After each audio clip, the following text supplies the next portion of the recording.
What's going on, guys? Cultimush back at it with another video. A lot of you guys are transitioning from console gaming to PC gaming. So in this video, I'm going to give you 5 tips to make that transition a bit easier, to let you guys know some things that's going to help you get acclimated to PC gaming. My number 5 tip, and probably the most obvious, is to stop spending $60 on games. I know a lot of people have figured this out already, but I still see some people spending $60 on games on Steam. They spent $60 on a game like The Witcher 3 when that game was available on a million different sites for like $30, and they just stay kind of ignorant to all these game sales going on. And at this point, it's not like you have to go look for these sales. You literally go to g2a.com, greenmangaming.com, and they're literally shoving them down your face. So it's really not that hard to find. Already, you can get a game like Fallout 4. I know a lot of you guys are excited for Fallout 4. You can pick that up on Green Man Gaming for like $45, $15 off the $60 price tag. It's just free money saved, and that's just for the pre-orders. If you go on like g2a.com, they have great sales on all of the past games. I remember Watch Dogs was on there for like $2. Just a ton of great games for really great prices. And then obviously there's the Steam Summer and the Steam Winter sales. There's Steam Daily deals.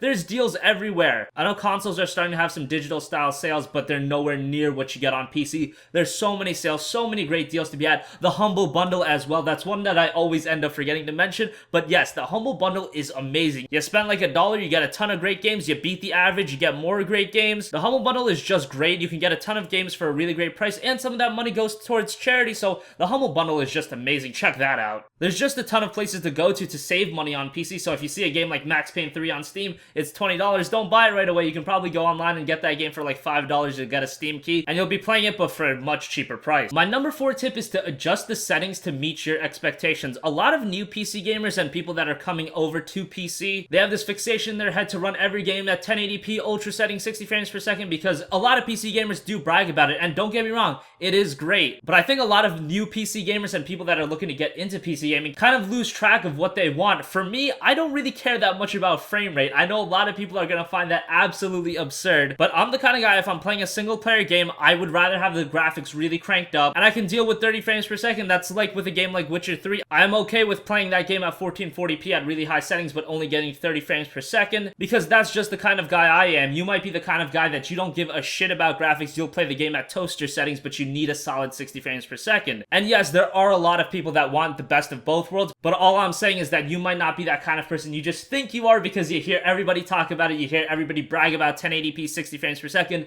and don't get me wrong, it is great, but it might not be something you absolutely need out of your gaming experience. You might be the kind of guy, like I said, that just wants that 60 frames per second. You might be that kind of guy that only wants the great graphics. And obviously, like I said, there are people that want best of both worlds. Just assess what you want. My number 3 tip is to be aware of what's going on in the gaming world, because yes, unfortunately on PC, sometimes we do get shafted on PC ports. Everybody at this point knows about Batman Arkham Knight and the travesty that game was on PC. I remember Lords of the Fallen last year was really bad on PC. That's starting to be easier to deal with due to Steam having their new refunding policy, which is great, but still, it's just easier to be in tune with what's going on. You go on like Reddit, PC Master Race, PC Gaming, those subreddits. There's a lot of news going around, and you just want to make sure that you're on top of everything, because you don't want to be the guy that's bought Batman Arkham Knight, or you were really excited about Batman Arkham Knight, and then come to find out it's a broken port, and you don't realize that you can refund it, and then you just ended up stuck with the game. You don't want anything like that to happen with you, and it's super easy to go on these kinds of subreddits, different YouTube channels. Hell, you can watch my YouTube videos as you are now, but just stay on top of every different kind of situation. Make sure you know what ports are good, what ports are bad, what companies treat PC gamers right. Just figure out what games are broken, figure out what's going on in the PC scene. You'll know a lot, and it's definitely good to know about the PC gaming world if you are a big PC gamer. My number 2 tip, and it shocks me how many people really don't know about this, is you don't have to use a keyboard and mouse if you don't want to. Yes, keyboard and mouse is the ideal way to play games in multiplayer games, but just a couple months ago, I uploaded a commentary with me playing Crysis 2, and everybody saw that the button inputs were of that of an Xbox 360 controller, and I got a lot of comments saying, "Hey Mush, why are you talking about PC gaming when you're playing Crysis 2 on the Xbox 360? That's not what I'm doing at all, guys. You can plug in an Xbox One controller, an Xbox 360 controller via USB, and you'll be good to go. Most games work natively, and it's just like if you were playing on a console, and for me, I love playing single-player games that way. Even a game like The Witcher 3, yeah, The Witcher 3 has really good keyboard and mouse controls, but I just want to sit back, play using a controller. I know a lot of people are like that. Keyboard and mouse, yes, it's ideal in multiplayer games. I would not use a controller in a game like Counter-Strike Global Offensive. I think Counter-Strike Go does have controller support. Correct me if I'm wrong, but I think it does, but you do not want to do that. Even a game like Battlefield 4, I used the controller a little bit and I did all right, but you're gonna do much better with a keyboard and mouse. But as far as single player games go, playing a game like Mordor, The Witcher 3, Dying Light, playing a game like that with the controller is fine to me. You're gonna play the game, you're gonna have the same experience, but it's a lot more relaxing to be able to sit back and just chill with a controller, and I prefer that a lot more when it comes to single player games. And it's just crazy to me how many people don't know that you can use an Xbox 360 or an Xbox One, and I think now you can even use a PS4 controller on PC. It's just crazy to me how many people don't know about that, and it's one of the best features I think on PC, because not every game do I want to play with a keyboard and mouse. Like I said, most specifically the single player games, I love playing them with a controller instead. And my number one tip is to broaden your horizon of games. I think a lot of console gamers get stuck in this rut of what they see on commercials, what they see on billboards, and they're like, man,